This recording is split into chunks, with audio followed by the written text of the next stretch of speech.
kelicikan dan pembangkangan Soeharto mengenai G30S.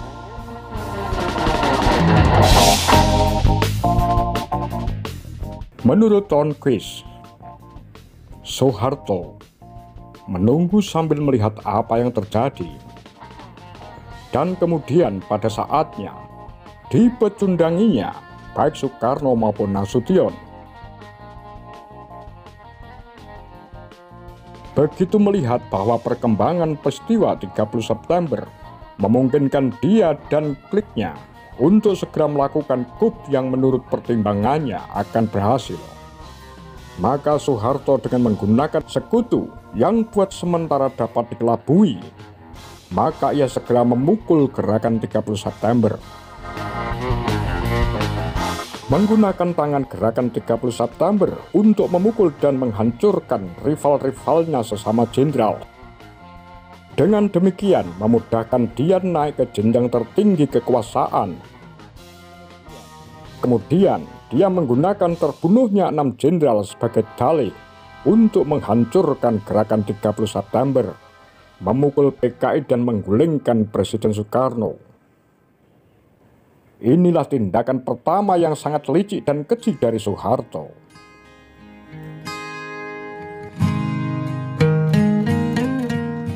Ketangkasan Mayor Jenderal Soeharto meredam aksi G30S memancing kecurigaan Ratna Sari Dewi Soekarno. Katanya, sepertinya Soeharto sudah tahu semua, seakan telah direncanakan. Bagaimana dia bisa memecahkan masalah yang terjadi pada malam 30 September dan segera bertindak begitu cepat. Kalau belum tahu rencana G30S, ia tak akan mungkin bisa melakukannya. Menurut Ratna Sari Dewi, Bapak tidak mengerti apa yang sesungguhnya terjadi. Tanggal 1 Oktober, Bapak masih ada di Jakarta dan saya bisa mengunjungi dia di Halim. Jadi hari itu Bapak tidak kirim surat. Ini surat tanggal 2 yang dikirim dari Istana Bogor. Isinya, dia baik-baik saja, sedang sibuk menghadiri pertemuan dengan para petinggi militer guna menyelesaikan konflik militer. Bapak membantah keterlibatan PKI dan hanya menyebut konflik 2 kelompok militer. Dikatakannya juga bahwa beberapa hari sebelum 30 September, Presiden Soekarno memanggil Jenderal Yani. Bung Karno bertanya, "Saya mendapat informasi tentang Dewan Jenderal yang mau bikin kudeta pada 5 Oktober. Apakah kau tahu?" Jenderal Yani pun menjawab, "Saya tahu, mereka sudah ada di tangan saya. Bapak enggak usah khawatir." Bung Karno percaya Yani. Tetapi nyatanya, Jenderal Yani menjadi salah satu korban penculikan dan pembunuhan oleh G30S. Sejalan dengan itu, Mike Head yang menulis dalam Sydney Morning Herald 19 Juli 1999 mengatakan, "The speed with which Soeharto moved on October 1 support the conclusion that acting in concert with the United States Agency, he engineered the whole operation to eliminate his rivals and provide the pretext for moving against Soekarno and the PKI." Segera setelah G30S diperintahkan untuk membubarkan diri oleh Bung Karno dan Brigjen Soeharto mematuhinya, kekuasaan militer diambil alih oleh Soeharto. Semua koran dilarang terbit kecuali beberapa koran yang dikuasai oleh Soeharto dan kawan-kawan.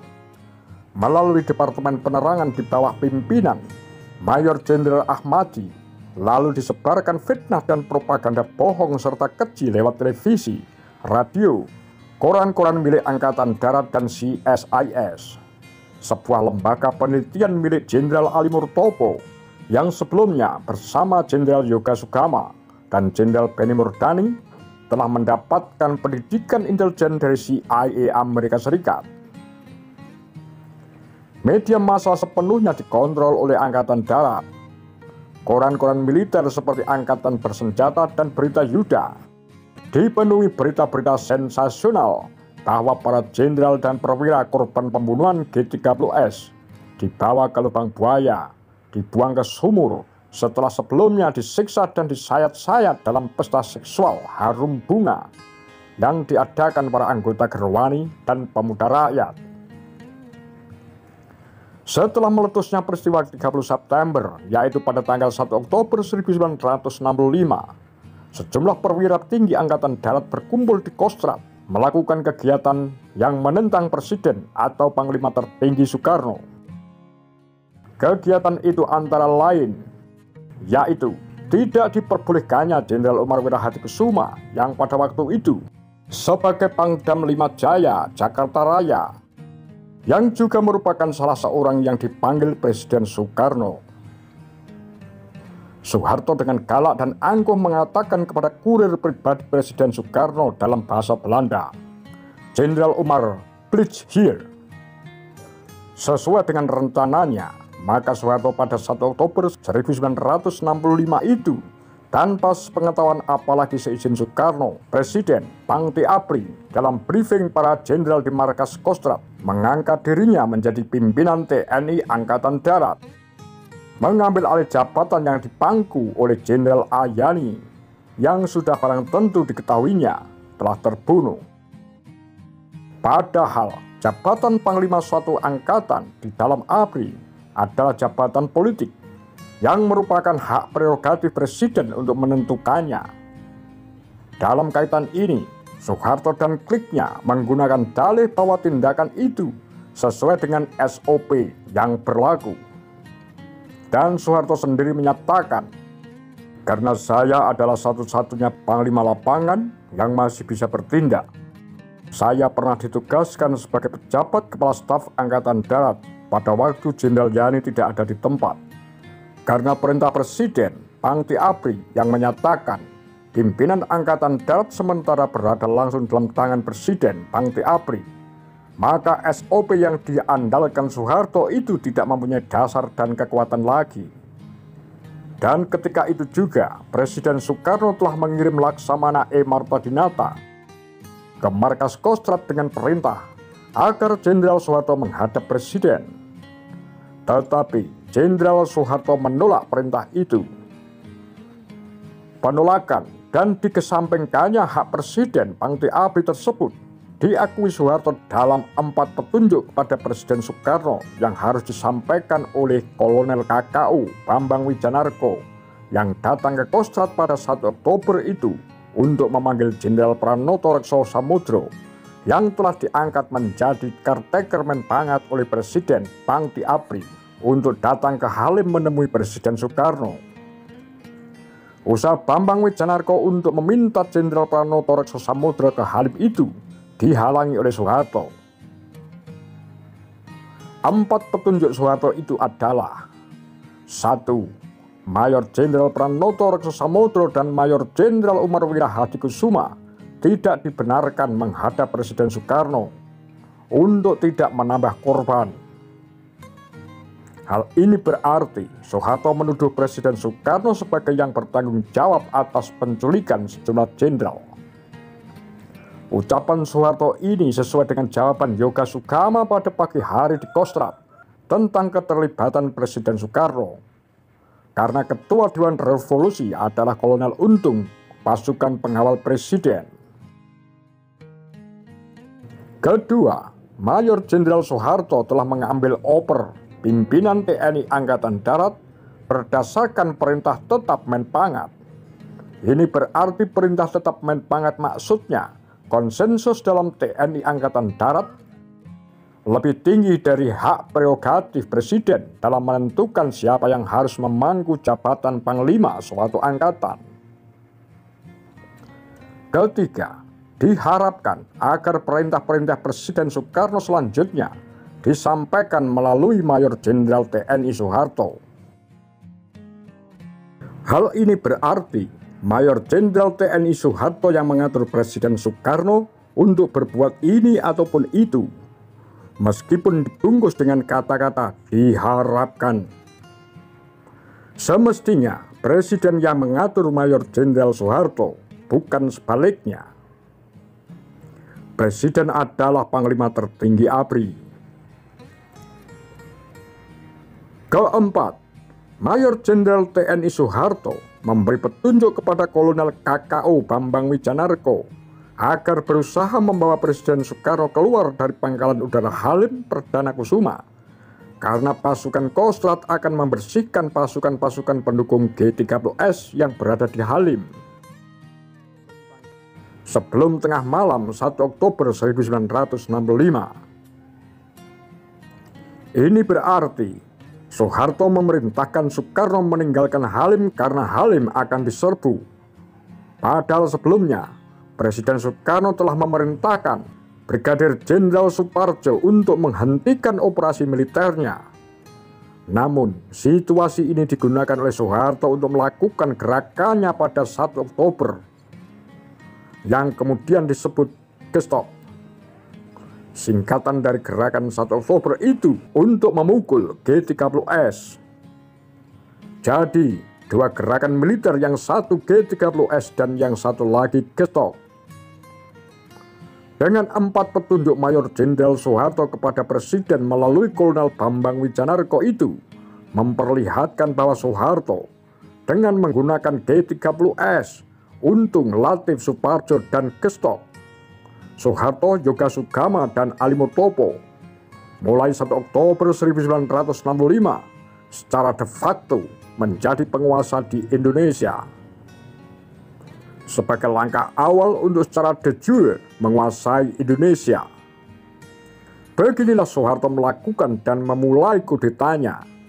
Namun PKI yang dituduh melakukan pemberontakan perlu menjadi perhatian bahwa tindakan Soeharto melakukan pembangkangan terhadap perintah Presiden Panglima tertinggi ABRI ini adalah benar-benar melanggar Sabta Marga dan Sumpah Prajurit TNI.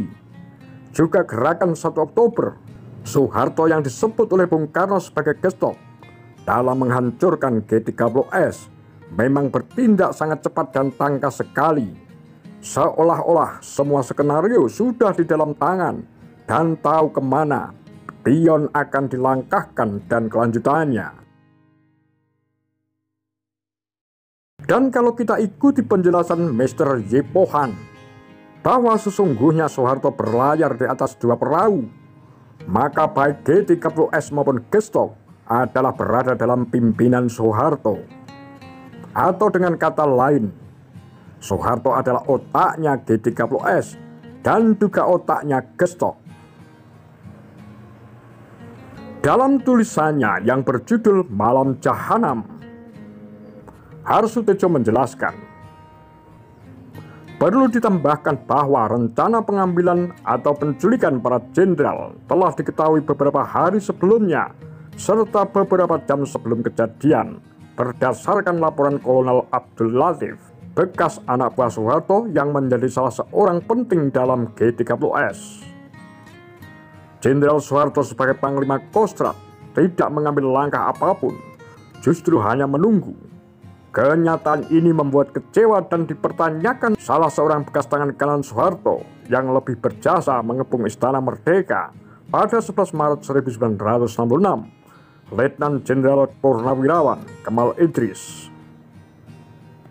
Masih dapat ditambahkan lagi bahwa ke-6 jenderal yang dibunuh tersebut memiliki riwayat permusuhan internal dengan Soeharto karena Soeharto melakukan korupsi sebagai Pangdam Diponegoro. Ada fakta sangat keras 2 batalion Angkatan Darat dari Jawa Tengah dan Jawa Timur yang didatangkan ke Jakarta dengan senjata lengkap dan peluru tajam yang kemudian mendukung pasukan G30S.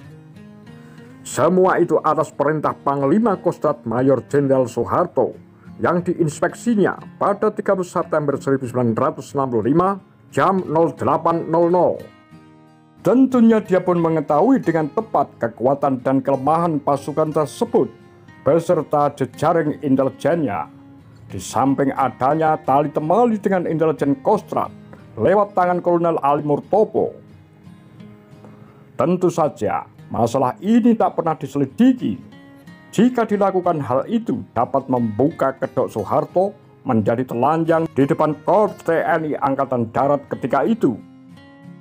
Mungkin saja jejaring Soeharto yang telah melumpuhkan logistik kedua batalion tersebut hingga Yon 530 dan 2 kompi Yon 434 melapor dan minta makan ke markas Kostrad pada sore hari 1 Oktober 1965.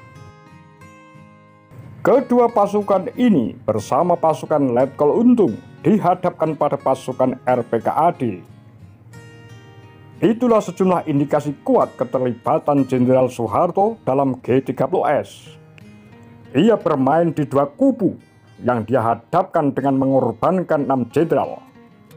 Tanggal 1 Oktober 1965 malam hari, Radio Republik Indonesia RRI diserah terimakan kepada pasukan RPKAD tanpa terjadi tembak-menembak.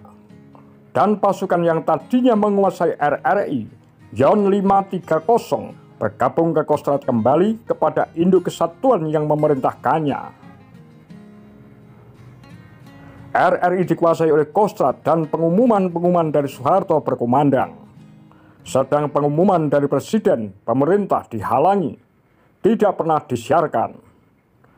Mayor Jenderal Umar Wira Hadikusuma mengumumkan jam malam di Jakarta mulai pukul 18.00 sampai 06 pagi.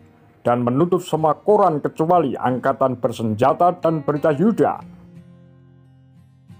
Koran-koran lain tidak boleh terbit dan beredar selama seminggu. Waktu sepekan ini dimanfaatkan pers militer untuk mengkampanyekan bahwa PKI ada di belakang G30S. Kalangan militer di bawah koordinasi Pangkostrat Mayor Jenderal Soeharto melakukan gerakan penumpasan sambil memperkenalkan teorinya tentang keberadaan PKI sebagai dalang G30S. Isu keterlibatan PKI sebagai aktor utama G30S yang dikembangkan Soeharto ternyata mampu menumbuhkan simpati dan dukungan kuat masyarakat terhadap gerakan penumpasan yang dipimpinnya. Para pengikut Soeharto membuat rekayasa tentang keberadaan anggota-anggota Gerwani dan pemuda rakyat di Lubang Buaya. Karena tempat itu adalah tempat latihan sukarelawan Ganyang Malaysia. Namun ditutup sejak 26 September 1965. Serta menebarkan isu dan fitnah bahwa anggota-anggota Gerwani dan pemuda rakyat menyiksa para jenderal sebelum dibunuh di Lubang Buaya. Pada tanggal 2 Oktober 1965, Soeharto didampingi oleh Yoga Sugama dan anggota kelompok bayangannya mendatangi Bung Karno di Istana Bogor meminta agar Bung Karno memberikan kuasa kepada Soeharto untuk memulihkan keamanan. Surat kuasa tersebut merupakan surat kuasa pertama yang mengawali kemenangan Soeharto dan cikal bakal terbentuknya Kopkamtib, yang kemudian berubah menjadi Bakostanas, yang merupakan alat palu godam rezim Soeharto untuk melibas siapa saja yang menentang kekuasaan rezim Orde Baru Soeharto. Apa pendapat Anda?